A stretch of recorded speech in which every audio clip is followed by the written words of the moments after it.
నమస్కారం, ఘంటారావానికి స్వాగతం. ముందుగా ప్రధాన అంశాలు. ఈ నెల 5 నాటికి జెడ్పీటీసీ స్థానాలకు అభ్యర్థుల పేర్లు పంపండి. 3 బలమైన వారిని ప్రతిపాదించాలని సీఎం సూచన.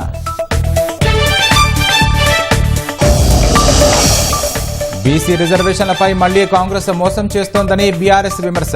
తప్పుల తడకగా ప్రకటించి ఆందోళనకు గురిచేస్తున్నారన్న బీజేపీ. రాష్ట్రంలో మారిన అన్నదాత ఆత్మహత్యల ముఖ చిత్రం. 10 ఏళ్లలో బలవన మరణాలు 95.84% తగ్గాయన్న ఎన్సీఆర్బీ.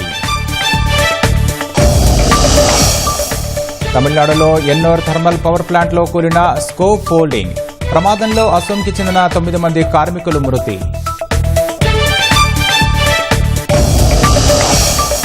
శాంతి ఫార్ములాపై నిర్ణయం తెలపకుంటే తీవ్ర పరిణామాలు. 3-4 రోజుల్లో చెప్పాలని హమాస్కు ట్రంప్ హెచ్చరిక.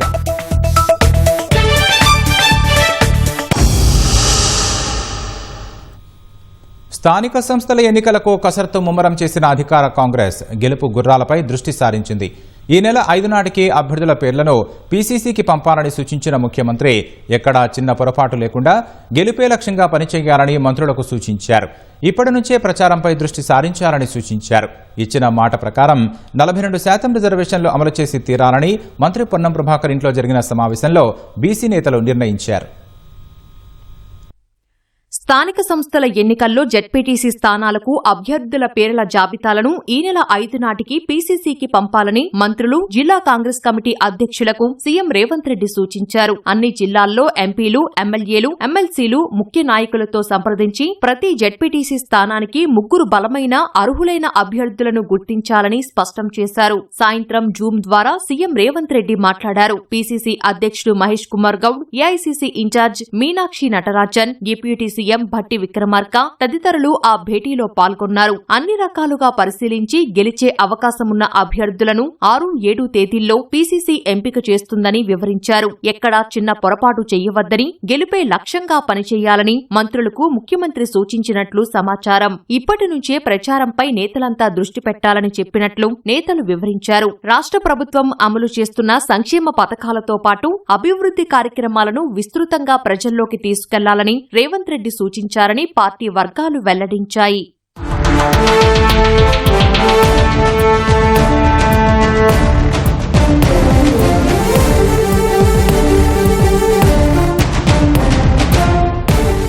బీసీ రిజర్వేషన్ల అమలుకు రాష్ట్ర ప్రభుత్వం చేపట్టిన చర్యలు, జీవో జారీతో వెనుకబడిన వర్గాలకి జరిగే మేలుపై చెప్పాలని నిర్ణయించినట్లు మహేష్ కుమార్ గౌడ్ పేర్కొన్నారు. అన్ని జెడ్పీటీసీ స్థానాలకి జిల్లా ముఖ్య నేతల ఏకాభిప్రాయంతో అభ్యర్థులను ఎంపిక చేయాలని, ఎక్కడైనా భిన్నాభిప్రాయాలు వస్తే పీసీసీ తుది నిర్ణయం తీసుకుంటుందన్నారు. అభ్యర్థుల ఎంపిక మొదలు ప్రచారం, గెలుపు వరకు అంతా సమష్టిగా పనిచేయాలని నిర్ణయించినట్లు తెలిపారు. ఎంపీటీసీ స్థానాలకు ఎక్కడికక్కడ జిల్లా నేతలే అభ్యర్థులను ఎంపిక చేయాలని, ఎక్కడైనా పోటీ అధికంగా ఉంటే పీసీసీ దృష్టికి తేవాలని నిర్ణయించినట్లు పార్టీ వర్గాలు తెలిపాయి. నామినేషన్ల స్వీకరణ ప్రారంభమయ్యేలోగా అభ్యర్థుల ఎంపిక పూర్తి చేయాలని పీసీసీ యోచిస్తోంది. రాష్ట్రంలో బీసీలకు ఇచ్చిన మాట ప్రకారం 42% రిజర్వేషన్లు అమలు చేసి తీరాలని నిర్ణయించినట్లు బీసీ నేతలు వెల్లడించారు. ఎన్ని ఆటంకాలు ఎదురైనా తమిళనాడు తరహాలో రిజర్వేషన్లు అమలు చేస్తేనే ఇచ్చిన మాట నిలబెట్టుకున్నట్లవుతుందని అభిప్రాయపడ్డారు. మంత్రుల నివాస ప్రాంగణంలోని పొన్నం ప్రభాకర్ ఇంట్లో కీలక సమావేశం నిర్వహించిన బీసీ నేతలు స్థానిక సంస్థల ఎన్నికల్లో బీసీలకు 42% రిజర్వేషన్లు ఎన్నికల్లో అనుసరించే వ్యూహాలపై చర్చించినట్లు తెలుస్తోంది. న్యాయపర అంశాలు అయితే రిజర్వేషన్ల అమలుపై ఎలా ముందుకెళ్లాలనే అంశంపై సమాలోచన చేశారు. ఈ నెల 8న కోర్టులో రిజర్వేషన్ల అంశంపై సానుకూల తీర్పు వస్తుందని ఆశాభావం వ్యక్తం చేశారు. రిజర్వేషన్ల విషయంలో బీసీలను మరోమారో మోసం చేసేందుకు కాంగ్రెస్ ప్రభుత్వం ప్రయత్నిస్తోందని మాజీ మంత్రి శ్రీనివాస్ గౌడ్ మండిపడ్డారు. ఇప్పుడు ఇచ్చిన జీవో ఇదివరకే ఎందుకు ఇవ్వలేదన్న ఆయన ప్రభుత్వం రివర్స్ గేర్లో వెళుతోందని విమర్శించారు. బీసీల 42% రిజర్వేషన్లకు చట్టబద్దత కల్పించాలి, 9వ షెడ్యూల్లో చేర్చాలన్నదే బీఆర్ఎస్ అభిప్రాయమని పునరుద్ఘాటించారు. రాజకీయ రిజర్వేషన్ల పేరిట హడావుడి చేస్తున్నారు. విద్యా ఉద్యోగ అవకాశాల సంగతి ఏంటని ప్రశ్నించారు. బీసీలకు ఏదో చేస్తామంటున్న బీజేపీ బిల్లును ఎందుకు ఆమోదించడం లేదని శ్రీనివాస్ గౌడ్ నిలదీశారు. ఎలక్షన్ల గురించి మాత్రమే తప్పని పరిస్థితి వచ్చినప్పుడు ఇవాళ మీరు నిన్న మొన్న దన్నుమని జియో ఇష్యూ చేసిండ్రు. రివర్స్ గేర్లో పార్లమెంట్ పంపారు, ఇక్కడ జీవో తీసుకొచ్చారు. ప్రధానమంత్రి కలవకుండా ఎట్లా అమలు అవుతుంది? ఇలా బీజేపీ పార్టీ కూడా మేము బీసీలకు అది చేస్తామన్నారు. మీ దగ్గర ఉన్నటువంటి పార్లమెంట్కి వచ్చిన దాన్ని తొక్కిపడేసిర్రు. బీఆర్ఎస్ నుంచి తప్ప మీ ఇద్దరు రాత్రి ఎంత ప్రేమతో కౌలించుకుంటారు, పొద్దుగా ఎట్లా తీసుకుంటుందని కూడా తెలుసు. మీ అనుచరులే జియో రాకముందే కోట్లేసి ఈ జియో చెల్లదని మీకు తెలియదా? మీ ఆత్మసాక్షిగా మీరు చెప్పండి. బీసీ రిజర్వేషన్లకు బీజేపీ వ్యతిరేకం కాదని కౌన్సిల్లో మద్దతిస్తున్నామని మల్కాజ్గిరి ఎంపీ ఈటల రాజేందర్ తెలిపారు. కొందరు తమపై కావాలని అసత్య ఆరోపణలు చేస్తున్నారని మండిపడ్డారు. హనుమకొండ జిల్లా కమలాపూర్లో కార్యకర్తలతో సమావేశమైన ఈటల 2 ఏళ్లుగా గ్రామాల్లో పాలన లేక అస్తవ్యస్తంగా మారిందన్నారు. తప్పుల తడకగా బీసీ రిజర్వేషన్లు ప్రకటించి కాంగ్రెస్ నేతలు గందరగోళానికి గురి చేస్తున్నారని ఈటల విమర్శించారు. Dedicated commission వేసామంటున్నారు. 2 సభలలో కౌన్సిల్లో కానీ అసెంబ్లీలో కానీ యునానిమస్ తీర్మానం చేసామంటున్నారు. ఇంత చేసి మీరు జీవో ఇచ్చిన తర్వాత ఎందుకు మీరు కోర్టుకు వెళ్ళొద్దని చెప్పి అంటున్నారు?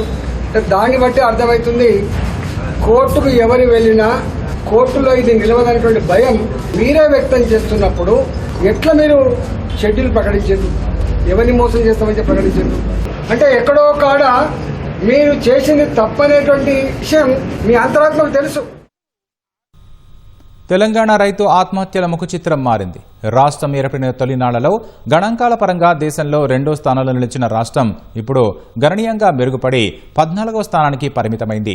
జాతీయ నేర గణాంక విభాగం వెల్లడించిన లెక్కల్లో ఆ విషయం తేటతెల్లమైంది. రాష్ట్రంలో రైతుల బలవన్మరణాలు క్రమంగా తగ్గుముఖం పడుతున్నాయి. 2023 లెక్కల ప్రకారం దేశవ్యాప్తంగా 10,786 మంది రైతులు ఆత్మహత్య చేసుకోగా అందులో తెలంగాణ వాటా 0.51%గా ఉంది. 10 ఏళ్లలో రాష్ట్రంలో అన్నదాతల ఆత్మహత్యలు 95.84% తగ్గాయి. రాష్ట్రం ఏర్పడిన తొలి ఏడాది 1000కి పైగా ఉన్న ఈ సంఖ్య 2023లో 100 లోపునకు పడిపోయింది. తొలి 5 ఏళ్లలో ఏటా సగటున 1030 మంది చొప్పున 5151 మంది బలవన్మరణానికి పాల్పడగా మలి 5 ఏళ్లలో ఏటా సగటున 312 మంది చొప్పున మొత్తం 1563 మంది ఆత్మహత్య చేసుకున్నారు. తొలి 5 ఏళ్లతో పోలిస్తే మలి 5 ఏళ్లలో రాష్ట్రంలో వ్యవసాయంపై ఆధారపడిన వారి ఆత్మహత్యలు 69.65% మేర తగ్గాయి. ఇంత భారీ సంఖ్యలో తగ్గుదల మరే రాష్ట్రంలోనూ నమోదు కాలేదు. రైతు ఆత్మహత్యల్లో ప్రథమ స్థానంలో ఉన్న మహారాష్ట్రలో ఈ 10 ఏళ్ల కాలంలో మొత్తం 39,647 మంది ఊపిరి తీసుకున్నారు. ఇదే సమయంలో దేశంలో మోదీ పాలనలో తొలి 5 ఏళ్ల కంటే మలి 5 ఏళ్లలో 5.98% మేర బలవన్మరణాలు తగ్గాయి.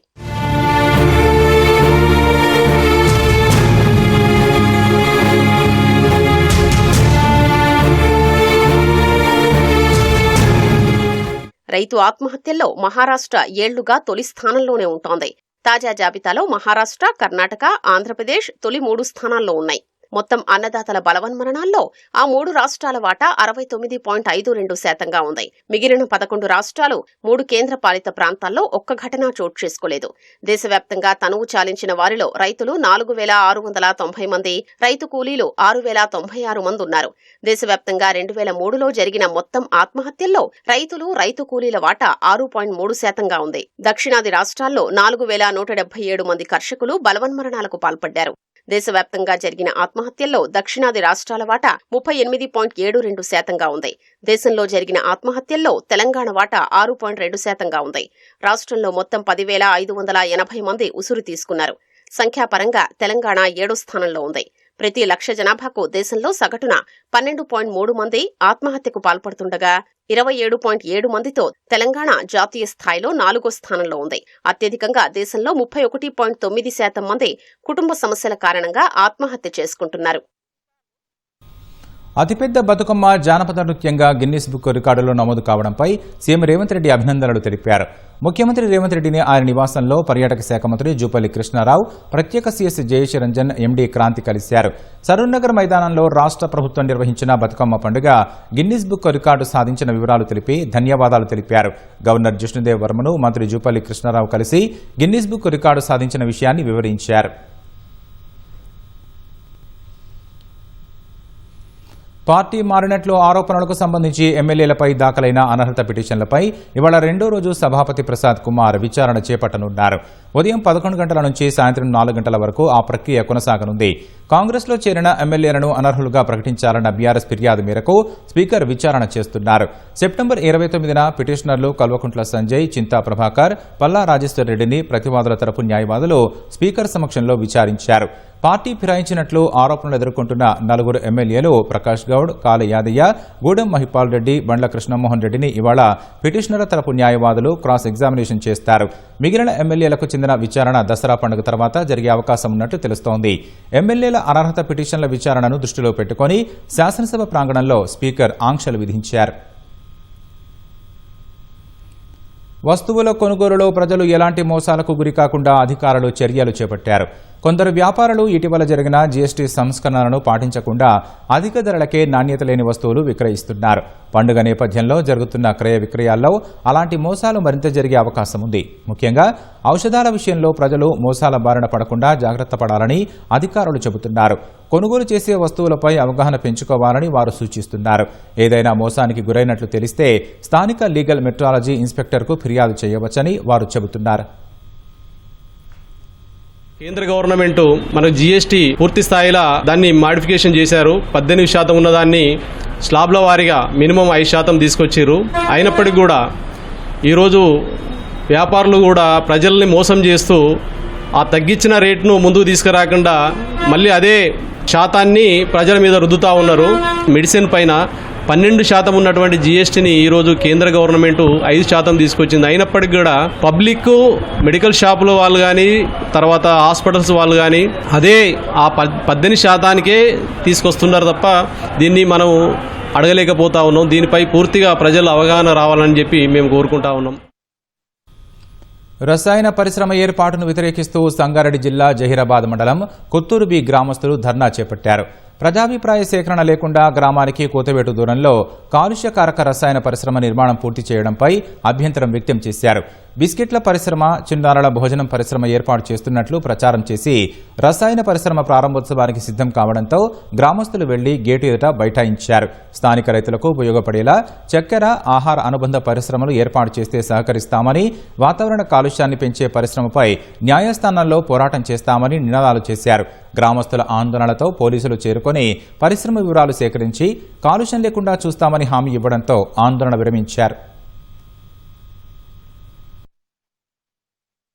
అయితే ఇప్పుడు వీళ్ళు లీగల్ గా మాట్లాడాలంటే వాళ్ళు అందరు డాక్యుమెంటేషన్ లో ఏం ప్రాబ్లం ఉండదు, ప్రజలకు గానీ పశువులకు గానీ పంటలకు గానీ ఏం ప్రాబ్లం ఉండదు అని చెప్తున్నారు. మాకు డాక్యుమెంటేషన్ ప్రకారం మాకు అవసరం లేదు. మాకు కెమికల్ ఫ్యాక్టరీ అవసరం లేదు. ఇక్కడ లేదు వేరే పెట్టుకుంటా అంటే ఏదైనా పెట్టుకోవచ్చు, కెమికల్ ఫ్యాక్టరీ మాత్రం వద్దు. మాకు డాక్యుమెంటేషన్ లో మాకు ఏం ప్రాబ్లం ఉండదు అని చెప్తే మాకు మేము ఒప్పుకోం సార్. మాకు కెమికల్ ఫ్యాక్టరీ వద్దు సార్. ఇక్కడ ఒక కర్మాగారం నడుస్తుందండి. ఇది గుట్టు చప్పుడు లేకుండా మరి ఇక్కడ ఉన్న గ్రామాలకు గానీ ఇక్కడ గ్రామ రైతులకు గానీ ఎవరికి కూడా ఇంటిమేషన్ ఇవ్వకుండా మరి 12 నెలల నుంచి వర్క్ నడుస్తుంది. ఏమైనా అడిగితే లేదు ఇది మన సెర్లక్ కంపెనీ మరి బిస్కెట్ కంపెనీ అని పరిమాణాలు చెప్పడం జరిగింది. కొత్తూరు నుంచి గ్రామ కమిటీల నుంచి ఒక తీర్మానం కూడా ఇవ్వడం జరిగింది. ఈ కంపెనీ దేని గురించి నడుస్తుంది అని. అంతవరకు కూడా తను రిప్లై ఇవ్వలేకపోయాడు. మరి గతంలో కూడా ఇది డెక్కన్ రెమిడీస్ ఉన్నప్పుడు గ్రామ సర్పంచ్ ఉన్నప్పుడు అప్పుడు కూడా ఒకసారి ఇవే కంపెనీలు వస్తామని ముందుకు వస్తే మేము తరిమి ఎల్లగొట్టినాం. మరి ఇంతకు ముందు ఇక 12 నెలల నుంచి ఈ కంపెనీ ఎట్లా నడుస్తుంది అనేది ఒకసారి మనం కూడా ఆలోచన చేయాలి. మన పరిష్కారం మనమే చేసుకోవాలి. మీ ప్రెస్ మీడియా వాళ్ళు కూడా సహకరించాలని మా యొక్క మనవి. Thank you. Hyderabad Hitex exhibition సెంటర్లో Mera Desh Pehle the untold story of Shri Narendra Modi ప్రదర్శన ఆద్యంతం ఆకట్టుకుంది. ప్రధాని మోదీ జీవిత చరిత్ర ఆధారంగా రూపొందించిన మ్యూజికల్ సాగా కార్యక్రమాన్ని మాజీ ఉపరాష్ట్రపతి వెంకయ్యనాయుడు ముఖ్య అతిథిగా హాజరై ప్రారంభించారు. గవర్నర్ జిష్ణుదేవ్ వర్మ, మాజీ గవర్నర్లు బండారు దత్తాత్రేయ, విద్యాసాగర్ రావుతో పాటు బీజేపీ ఎంపీలు, రామోజీ గ్రూప్ సంస్థల సీఎండీ సిహెచ్ కిరణ్ సహా పలువురు సినీ ప్రముఖులు హాజరయ్యారు. ప్రముఖ బాలీవుడ్ గేయ రచయిత కవి మనోజ్ ముంతషీర్ సుమారు 200 మంది కళాకారులతో సంగీత, నృత్య రూపకాన్ని ప్రదర్శించారు. ప్రధాని మోదీ వ్యక్తిగత జీవితంలో ఎదుర్కొన్న అనుభవాలు, స్ఫూర్తిదాయక ప్రయాణాన్ని పద్య కథనం, ప్రత్యక్ష సంగీతం కలగలిపి ఉద్వేగభరితంగా ప్రేక్షకులకు అందించారు. ప్రధాని జీవితంలోని విశేషాలను తెలిపే చిత్రాలను సైతం ప్రదర్శనకు ఉంచారు. హైదరాబాద్లో ప్రదర్శన నిర్వహించడంపై నాటక నిర్మాత మనోజ్ సంతోషం వ్యక్తం చేశారు. 2 గంటల పాటు సాగే మేరా దేశ్ పెహ్లే నాటకాన్ని దేశంలోని ముఖ్య నగరాలన్నింటిలోనూ ప్రదర్శిస్తామని వివరించారు.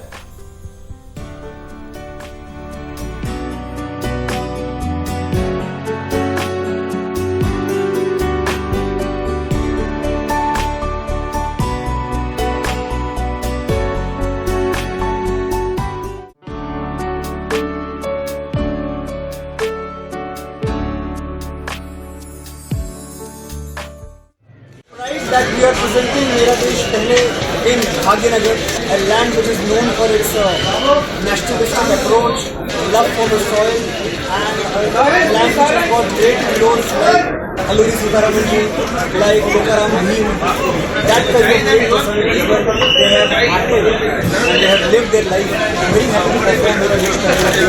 And the life and journey of our Honorable Prime Minister has been tremendous.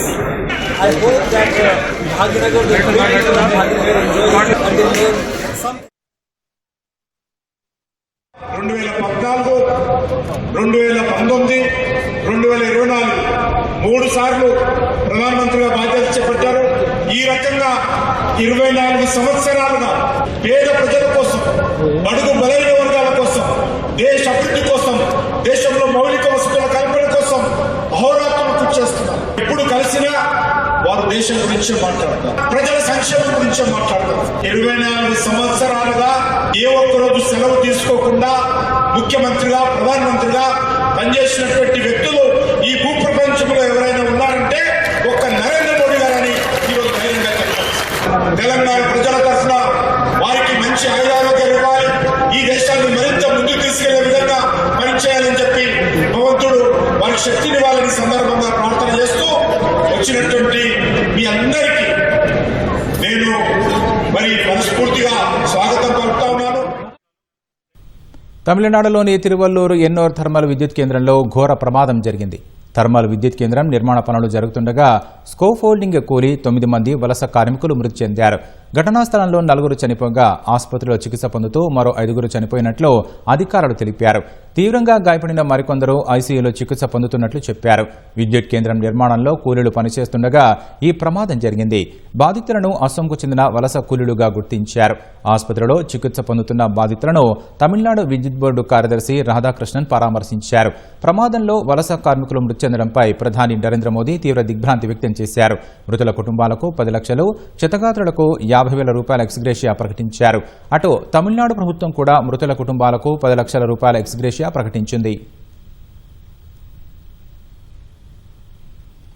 21వ శతాబ్దంలో భద్రతా పరిస్థితులు మారిన నేపథ్యంలో త్రివిధ దళాల మధ్య సమన్వయం ఎంతో అవసరమని రక్షణ మంత్రి రాజ్నాథ్ సింగ్ తెలిపారు.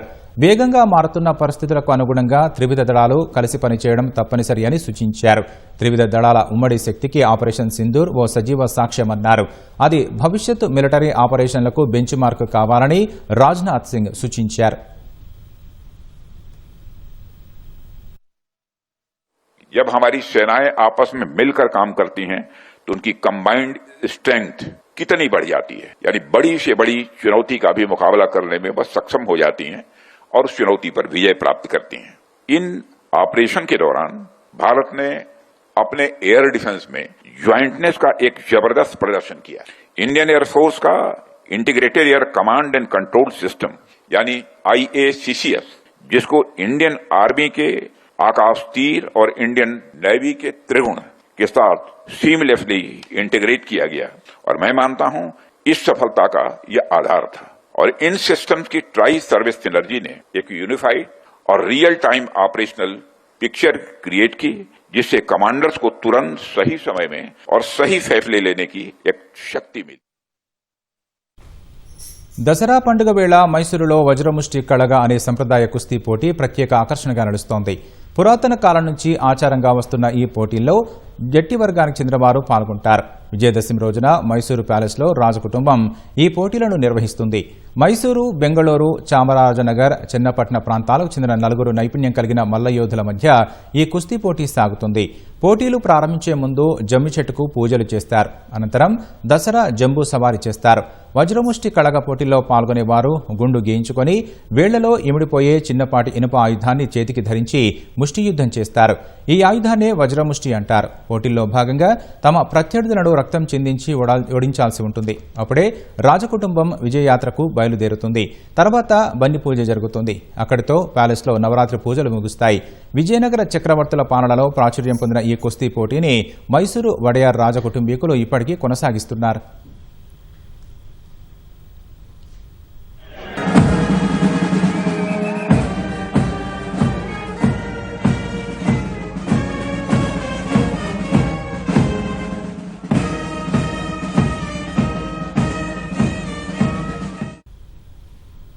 పాతకాలం వాహనాలపై ఉన్న మక్కువతో చండీగఢ్కు చెందిన ఇద్దరు వ్యక్తులు వింటేజ్ కార్లను సేకరిస్తూ అందరి దృష్టిని ఆకర్షిస్తున్నారు.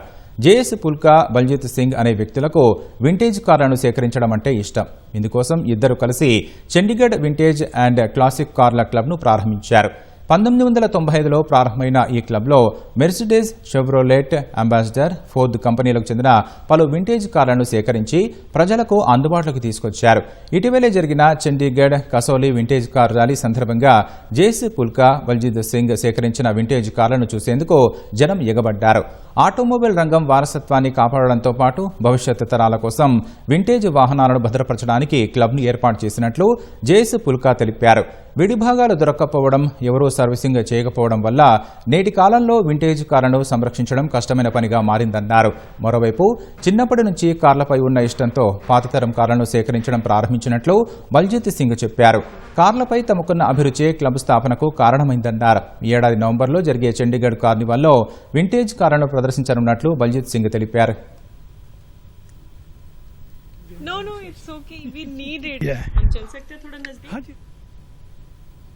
అమెరికా అధ్యక్షుడు డొనాల్డ్ ట్రంప్ మరోసారి సుంకాల బాంబు పేల్చారు. ఫర్నిచర్, కలపపై సుంకాలను విధించారు. కలపపై 10%, కిచెన్ క్యాబినెట్లు, బయటి దేశాల్లో తయారయ్యే ఫర్నిచర్పై 25% సుంకాలను విధించారు. ఇవి అక్టోబర్ 14 నుంచి అమల్లోకి రానున్నట్లు తెలిపారు. అమెరికాలో ఫర్నిచర్ తయారు చేయకపోతే భారీ స్థాయిలో సుంకాలను విధిస్తామని ట్రూత్ సోషల్లో హెచ్చరించిన మరుసటి రోజే సుంకాలను విధించడం గమనార్హం. గాజాలో యుద్ధం ముగించేందుకు తాము సూచించిన 20 పాయింట్ల ఫార్ములాపై స్పందన తెలియజేసేందుకు హమాస్కు 3-4 రోజులు గడువు ఇస్తున్నట్లు అమెరికా అధ్యక్షుడు డొనాల్డ్ ట్రంప్ తెలిపారు. శాంతి ఒప్పందానికి అంగీకరించకుంటే పర్యవసానాలు తీవ్రంగా ఉంటాయని హెచ్చరించారు.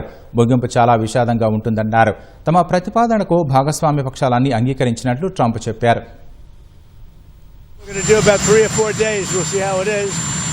All of the Arab countries are signed up. The Muslim countries all signed up. Israel's all signed up. We're just waiting for Hamas. And Hamas is either going to be doing it or not. And if it's not, it's going to be a very sad end. Trump ప్రతిపాదించిన 20 సూత్రాల ఫార్ములాపై అధ్యయనం చేసి సమాధానం చెబుతామని Hamas పేర్కొన్న నేపథ్యంలో గాజాపై Israel మళ్లీ విరుచుకుపడింది. గత 24 గంటల వ్యవధిలో గాజా వ్యాప్తంగా ఇజ్రాయెల్ జరిపిన దాడుల్లో 36 మంది ప్రాణాలు కోల్పోయినట్లు అక్కడి అధికారులు తెలిపారు. డేర్ అల్ బలాలో జరిగిన దాడుల్లో ఓ పాత్రికేయుడు సహా 5గురు ప్రాణాలు కోల్పోయినట్లు గాజా అధికారులు తెలిపారు. మరో 12 మంది గాయపడినట్లు చెప్పారు. 2023 అక్టోబర్లో ఇజ్రాయెల్ హమాస్ యుద్ధం మొదలైనప్పటి నుంచి గాజాలో ఇప్పటివరకు మృతి చెందిన వారి సంఖ్య 66,000 దాటింది. 170,000 మంది గాయపడ్డారు. 2023 అక్టోబర్ 7న ఇజ్రాయెల్లోకి హమాస్ దూసుకెళ్లి దాడులు జరిపింది. 1,200 మందిని చంపింది. 250 మందిని బందీలుగా తీసుకెళ్లడంతో అప్పటి నుంచి గాజాపై ఇజ్రాయెల్ విరుచుకుపడుతోంది. ఇప్పటికే పలువురు బందీలు విడుదలైనప్పటికీ మిగతా వారిని హమాస్ విడిచిపెట్టే వరకు దాడులు ఆపబోమని ఇజ్రాయెల్ తేల్చి చెప్పింది. సెంట్రల్ ఫిలిప్పీన్స్లో భారీ భూకంపం సంభవించింది.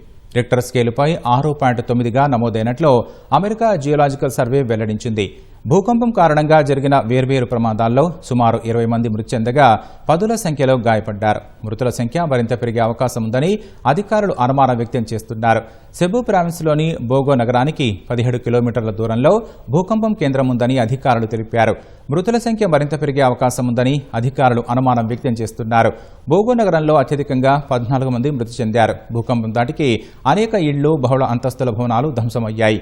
విద్యుత్ సరఫరా నిలిచిపోయింది. రహదారులు బీటలు బారాయి.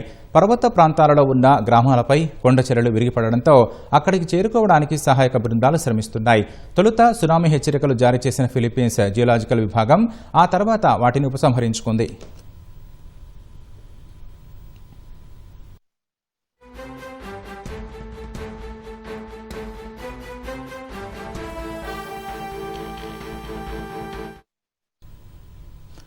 తాజా అంశాన్ని చూస్తున్నాం. బంగారం ధరలు చుక్కలు చూపిస్తున్నాయి. 10 గ్రాముల బంగారం ధర మంగళవారంతో పోలిస్తే ఏకంగా ఇవాళ దాదాపు 2,000 రూపాయలు పెరిగింది. తెలుగు రాష్ట్రాల్లో 24 క్యారెట్ల 10 గ్రాముల బంగారం ధర 1,20,600 రూపాయలకు చేరింది.